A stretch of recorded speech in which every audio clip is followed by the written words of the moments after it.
Army chief general Asim Munir ने कहा है कि गैर कानूनी तारकीन वतन सलामती और मईशत को बुरी तरह मुतासर कर रहे हैं। गैर कानूनी तारकीन वतन की वापसी का फैसला हुकूमत ने मुल्क की वसी तर मफाद में किया। गैर कानूनी मुकीम अफराद को बाइज्जत तरीके से उनके ममालिक में वापस भेजा जा रहा है। ISPR के मुताबिक आर्मी चीफ ने पेशावर का दौरा किया। आर्मी चीफ ने अफसरान और जवानों की बेमिसाल कारकर्दगी को सराहा।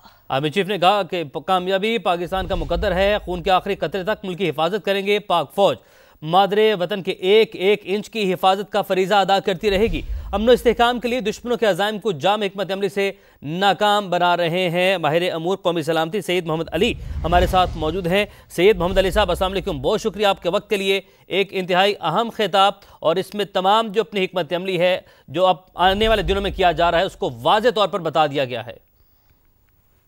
जी बिल्कुल, मैं समझता हूं कि ये बहुत इंपॉर्टेंट गैदरिंग थी। आपके तवस्सुत से नाजरीन को बताता चलूं कि ये जो आर्मी चीफ ने खिताब किया है, एक सिक्योरिटी वर्कशॉप का जो इनकाद पहली दफा किया गया KPK में, इसका बुनियादी मकसद भी यही था कि KPK के जो मुख्तलिफ शोबों से ताल्लुक रखने वाले जो लोग हैं उनको ये मौका दिया जाए कि वो फौज की क़यादत से बराह रास्त अपनी सोच, अपने मसाइल, अपनी आरा और अपनी तजावीज़ शेयर कर सकें।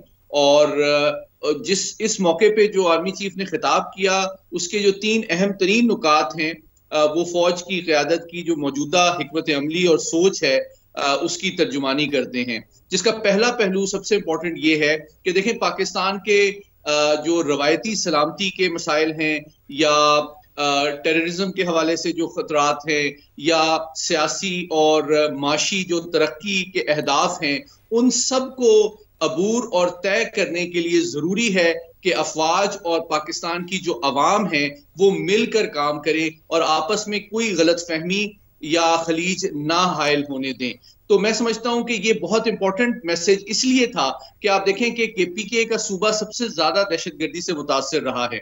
तो बहुत जरूरी है कि हम जो पाकिस्तान की अफवाज के जरिए से हमने जो दहशतगर्दी के खिलाफ कामयाबियां हासिल की हैं उनको सस्टेनेबल डेवलपमेंट में कन्वर्ट करने के लिए जो हमारे सिविलियन इदारे हैं, प्राइवेट इदारे हैं और जो दीगर सियासी कायदीन हैं, उन सबको मिलकर ये कोशिश करनी चाहिए कि ना सिर्फ फौज के खिलाफ नफरत का खात्मा हो बल्कि वहां पे अपॉर्चुनिटीज और उम्मीद का एक सफर तय किया जाए, ताकि ना सिर्फ जो हमारे दुश्मन हैं वो फिजिकली नाकाम हो बल्कि नजरियाती और समाजी एतबार से भी नाकाम हो और ये पूरा खित्ता जो है ये तरक्की, खुशहाली और सियासी इस्तेहकाम का सफर तय कर सके। इस मौके पे जो दूसरा अहम पहलू है जो जिसकी जानिब उन्होंने इशारा किया वो ये था कि जो इस वक्त गैर मुल्की, गैर कानूनी तौर पे पाकिस्तान में मुकीम है उनको पाकिस्तान से वापस भेजना पाकिस्तान के माशी मसाइल के साथ साथ जो हमारे सिक्योरिटी के चैलेंजेस हैं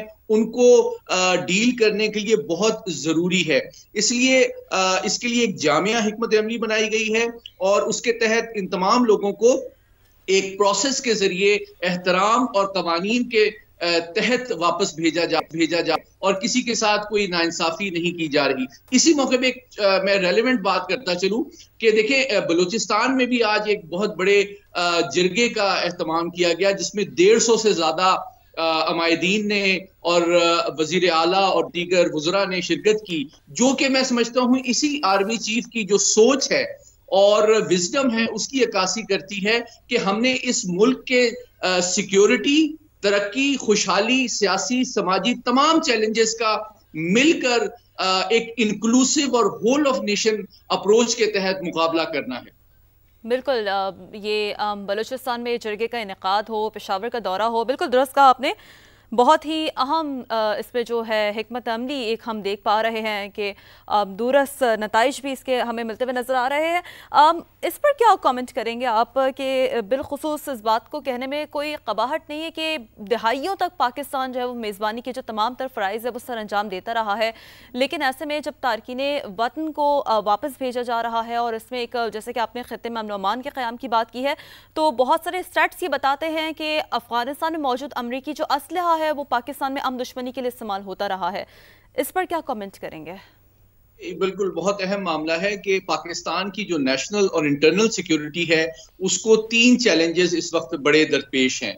पहली बात यह है कि जिस तरह मैंने पहले गुजारिश की कि जो गैर मुल्की गैर कानूनी तौर पे पाकिस्तान में मुकीम है, न सिर्फ वो दहशतगर्द कार्रवाइयों में मुलविस हैं बल्कि स्मगलिंग और जो इलीगल ट्रेड है, करेंसी की होर्डिंग है, अजनास की होर्डिंग है, उन सब में भी मुलविस होकर हमारी मईशत को भी बड़ा नुकसान पहुंचा रहे हैं और हमारे पाकिस्तानी शहरियों को बहुत अहम कानूनी मौके से महरूम कर रहे हैं। ये इसका एक पहलू है। दूसरा पहलू ये है कि 2.5 साल से जो बदकिस्मती से जो मौजूदा अफगान इंतजामिया बरसर इख्तिदार काबुल में आई है, वो ना तो मैं समझता हूं अपनी जिम्मेदारियां अपने शहरियों की जानिब पूरी कर रही है। बड़ा अहम मामला है।